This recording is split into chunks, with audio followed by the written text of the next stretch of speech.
There's a secret in this picture, and it's hidden in plain sight. The man in the white hat is Jack Daniel, creator of the whiskey brand in his own name. And this picture was taken in the late 1800s, nearing the tail end of slavery. A period when black people couldn't sit amongst their white counterparts. So then why is this man sat down, right next to the owner at that? Well, I'll tell you why. It's because this man's father, Nathan Green, is the real creator of the Jack Daniel recipe. This revelation remained a closely guarded secret for over 100 years. That wasn't until the New York Times published this article in 2016. That same year, the company who now owns Jack Daniel made the decision to finally embrace Green's legacy, rightfully adding him to the public records as their first master distiller. But unfortunately, this didn't come with any reparations for the descendants of Nathan Green, who continue to work for the company today. I'll be so glad when the sun goes down. When the sun goes down. I'll be so glad when the sun goes down. When the sun goes down. Oh, let's leave it, but I wanna lie down. but I wanna lie down. Oh, let's leave it, but I wanna lie down. Just wanna lie down. I wanna lie down. In the rolling hills of Lynchburg, Tennessee, a story of innovation, perseverance, and untold legacy unfolds. This is the story of Nathan Nearest Green, the first black master distiller in the United States and the man behind the world-renowned Jack Daniel's whiskey. The mid-1800s were a time of great change and turmoil in America. Amidst this backdrop, Nearest Green, an enslaved man, discovered his talent for distilling whiskey. Little did he know, his skill would not only shape the future of one of the world's most iconic brands, but also break barriers in an industry dominated by white men. Born into slavery, Nearest Green was owned by a local preacher and distiller named Dan Call. It was on Call's property that young Nearest learned the craft that would define his legacy. With an innate talent for distillation and an unwavering dedication to his craft, Nearest quickly became an expert in the field. In the early 1850s, a young orphan named Jack Daniel came to work for Dan Call. Jack was eager to learn the art of whiskey making, and it was Nearest Green who became his mentor. The bond between Nearest and Jack grew strong, built on mutual respect and a shared passion for perfection. Before whiskey became a regulated and refined industry, moonshine was the drink of choice throughout the South. Moonshining was an art, often practiced in secrecy due to the legal restrictions and high taxes imposed on liquor. In Tennessee, moonshine was typically made using corn mash, water, and sugar.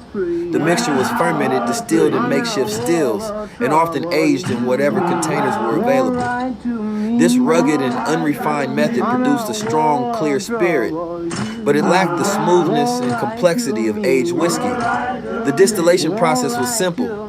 Heat the mash, capture the evaporated alcohol, and condense it into a liquid. It was a raw, unfiltered product known for its high proof and potent kick. I made all kinds of liquor in my time. I made the fighting kind, the loving kind, the crying kind. I even made some one time and sold it to this couple. They was happily married. The next damn week they was divorced. So this I'm gonna make today, got 4 damn fights to a pint.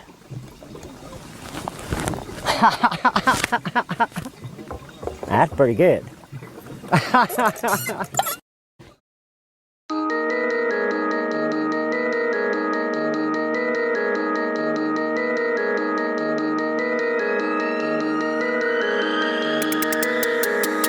Nearest Green brought a revolutionary method to the distillation process, the use of maple wood charcoal filtering, known as the Lincoln County process. This method was derived from traditional West African practices used to purify water. In this technique, water was filtered through charcoal to remove impurities and enhance its clarity and taste. Nearest applied this knowledge to whiskey making, utilizing charcoal made from sugar maple wood to filter the whiskey. The whiskey was slowly dripped through a thick layer of charcoal before being aged in barrels. This process mellowed the whiskey, imparting a distinctive smoothness and enhancing its flavor profile. Nearest Green's application of the charcoal filtering method was revolutionary. It not only improved the quality of the whiskey, but also set the standard for what would become Tennessee whiskey, differentiating it from other American whiskeys. Through his mastery of the distilling craft and the innovative charcoal filtering method, Nearest Green earned the title of the first master distiller in the United States. At a time when the whiskey industry was nascent and largely unregulated, this title was a testament to his exceptional skills and profound impact on the industry. As Jack Daniel's distillery grew in fame and production, Nearest's role as the head distiller solidified. He not only oversaw the production process, but also trained other distillers, passing down his knowledge and ensuring the consistency and quality of the whiskey. For many years, Nearest Green's contributions were overshadowed by the fame of the Jack Daniel's brand. However, recent efforts have sought to correct this historical oversight. In 2016, Fawn Weaver, a best-selling author and entrepreneur, embarked on a mission to uncover and celebrate the legacy of Nearest Green. I want my legacy to be. I don't care.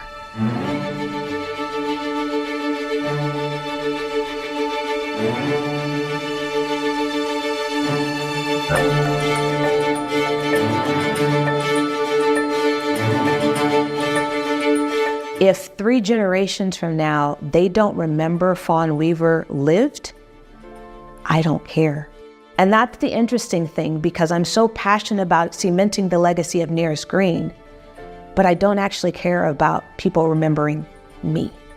Maybe that's why I'm the steward of this story, that I was chosen to be this generation's baton holder of this story and building this brand to pass it to the next generation, is because I don't think about myself in the process at all.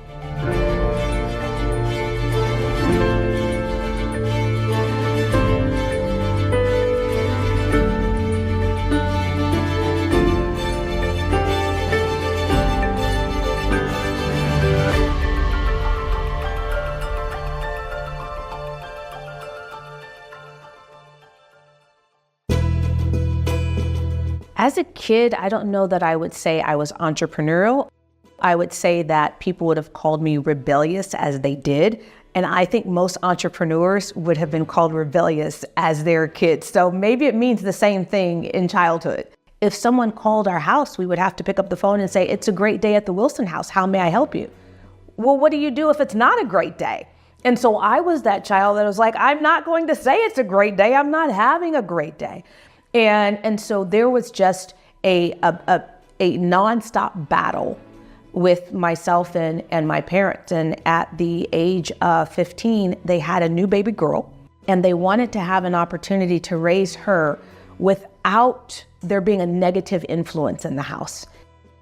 So they sat me down, and it was a, sort of shape up or ship out type of conversation. It was very much so, listen, we want to have the opportunity to raise her without you negatively impacting her. And so you have 2 choices. Either you do what we are now telling you to do as your parents in this household, or you have to leave. I think I was there another hour. My mom says she remembers me leaving out with a backpack and a lunch pail. When I left home at 15, I dropped out of high school not too long after. And so I found myself at a place called My Friend's Place, and it's for young people.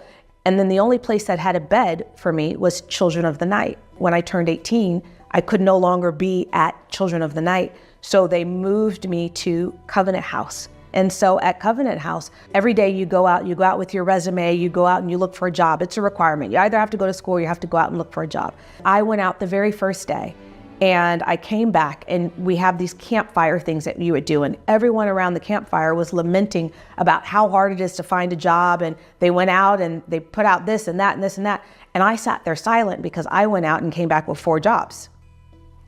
And I sat there and I was like, okay, I'm different.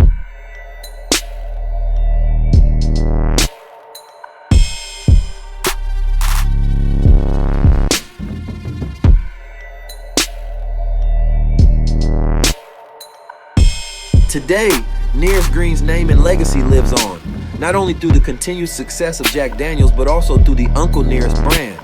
This whiskey, crafted with the same attention to detail and dedication to quality that Nearest embodied, serves as a testament to his enduring impact on the industry. Nearest Green's story is one of triumph over adversity, a hidden figure finally brought to light. His contributions have shaped the world of whiskey, leaving an indelible mark that continues to inspire and uplift.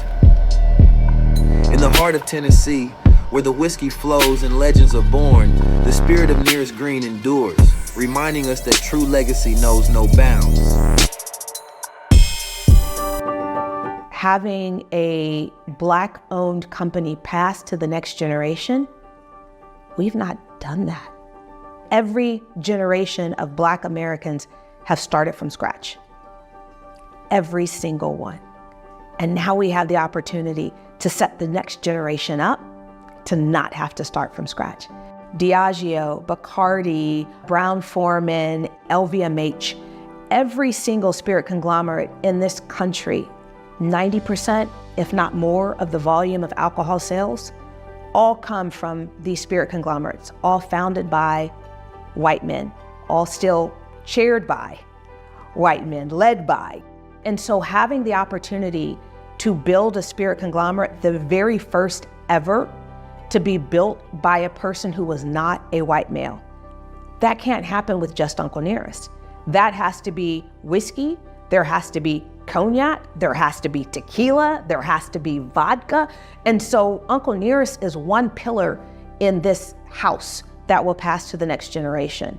This industry has an over 99% failure rate for new brands that launch. I'm one of the 1% to succeed. It would have been so easy to sell it for $1 billion and just go, I'm just gonna rest. But to know that my purpose is so much greater and that no matter how hard it was, there wasn't a price that they could buy this company for, and that I've stood my ground even when people were like, she has to have a number. She has to have a number. They've thrown every number at me and gotten the same response. No. That's what I'm most proud of.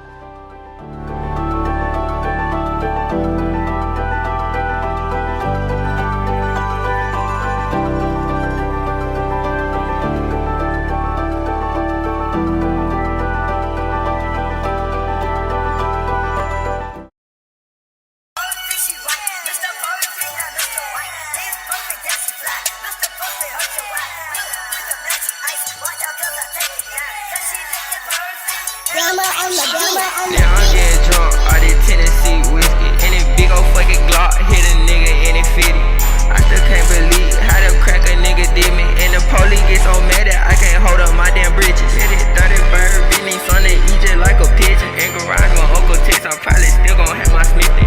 I can't trade these crackers, yeah, they snake, they be hissing. Got 2 white bitches, I don't even treat them good, they just be kissing. Whipping dope inside the kitchen, yeah, this shit is finger licking. I can't trade these crackers, cut these niggas to my people rich. Got these Glock, these crackers gave me the right to leave a nigga missing. And I been ain't fuck with none y'all niggas, I ain't even dissing. White bitches make my queen believe she needs some hair extension. But I fuck her with a fro, I fuck with the extensions. Cracker ass bitch, keep me out your fucking mention. You know I only call you to get some out just like a dentist. Hop out with that glizzy hair when y'all niggas finish. I just call her Uncle Tex, I need some Tennessee whiskey. I been bullin' with a bitty in the city with it fitted. And I had to play it smart, but Cuddy cracker try to trick me. And my white bitch keep on calling, she say when you done just hit me. Any cracker nigga get in jail and add more sus than did it. And I hop out with that fine draw down, you running Ricky. I done slapped that white bitch in her face, she